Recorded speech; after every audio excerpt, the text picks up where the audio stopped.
আসসালামু আলাইকুম ভিউয়ার্স, আপনারা সবাই কেমন আছেন? মাই সওদাস কুকিং হাউজে আপনাদের সবাইকে স্বাগতম।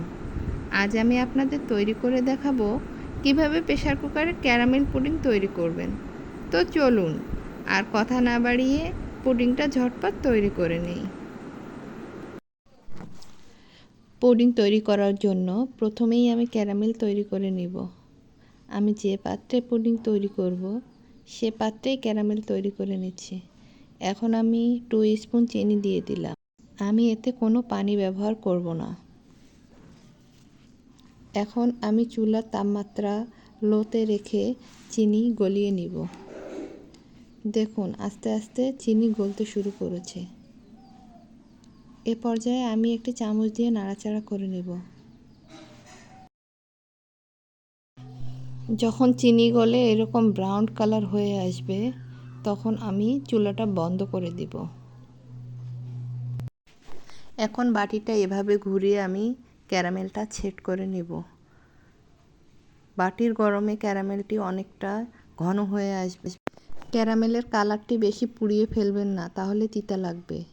এবার ক্যারামেল ঠান্ডা হতে থাক, আমি অন্যদিকে দুধ গরম করে নিচ্ছি। আমি পুডিংয়ের জন্য একটি পাত্রে 4 কাপ দুধ নিয়ে নিলাম।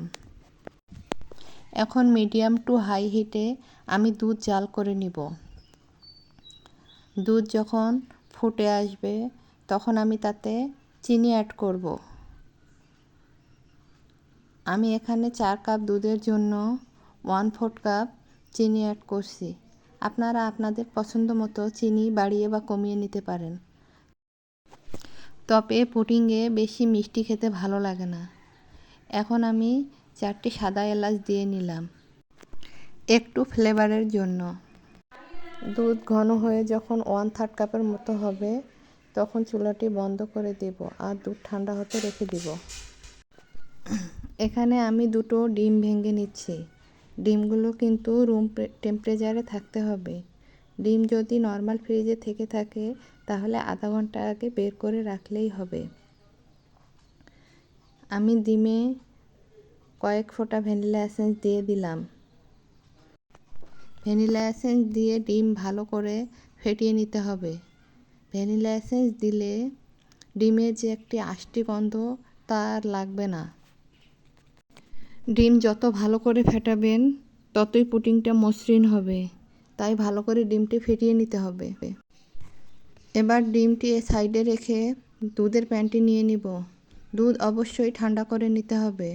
গরম দুধে যদি ডিম দেওয়া যায় ডিম দলা পেকে যাবে, তাই দুধ অবশ্যই ঠান্ডা করে নিতে হবে। এবার আমি দুধের সাথে ডিমটি মিশিয়ে নিব। দুধ ও ডিম ভালো করে মিশাতে হবে। ভালো করে মিশানো হয়ে গেলে দুধ ডিমের মিশ্রণটি সেঁকে নিব। যে পাত্রে ক্যারামেল করে রেখেছিলাম সে পাত্রেই দুধ ও ডিমের মিশ্রণটি সেঁকে নিলাম। এবার ঢাকনা দিয়ে দিব।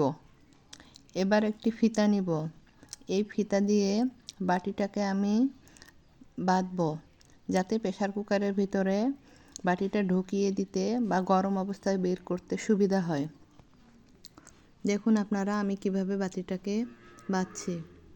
আপনারা এভাবে বেঁধে দিলে হাতে আর গরম লাগবে না।